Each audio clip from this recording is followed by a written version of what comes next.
বাইকের জগতে জনপ্রিয় নাম হোন্ডা।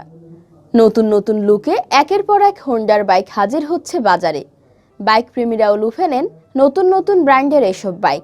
এবার হোন্ডা রেবেল সিরিজের একজোড়া ক্রুজার বাইক নতুন কালার সহ বাজারে নিয়ে এসেছে টু হুইলার নির্মাতা প্রতিষ্ঠানটি। এখনো বাংলাদেশের বাজারে নতুন এই দুই মডেলের বাইক পাওয়া না গেলেও ইতিমধ্যে আফ্রিকার বাজারে এরই মধ্যে পাওয়া যাচ্ছে হোন্ডা রেবেল সিরিজের বাইক দুটি। তবে হোন্ডা রেবেল 1100 খুব শীঘ্রই যে বাংলাদেশ ও ভারতের বাজারে আসবে বলে অনুমান করা যায়। অন্যদিকে হোন্ডা রেবেল 500-র জন্য বাংলাদেশ ও ভারতের বাইক প্রেমীদের খুব বেশি অপেক্ষা করতে হবে না বলে ইঙ্গিত দিয়েছে সংস্থাটি। হোন্ডা রেবেল 500 এবং হোন্ডা রেবেল 1100 দুটি বাইক নতুন রঙের বিকল্পে আসছে বিশ্ববাজারে।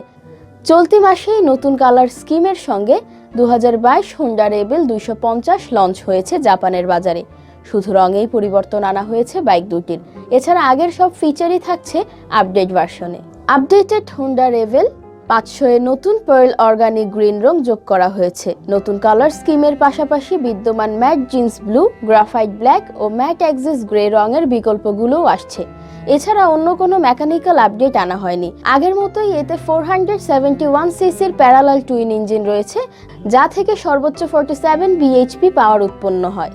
সংস্থার ক্রুজার সেগমেন্টের ফ্ল্যাগশিপ বাইক হোন্ডা রেবেল 1100 নতুন ফ্ল্যাশি পার্ল স্ট্যালিয়ন ব্রাউন কালারে আনা হয়েছে। এক্ষেত্রেও কালার স্কিম ছাড়া অন্যান্য ফিচারে পরিবর্তন ঘটানো হয়নি।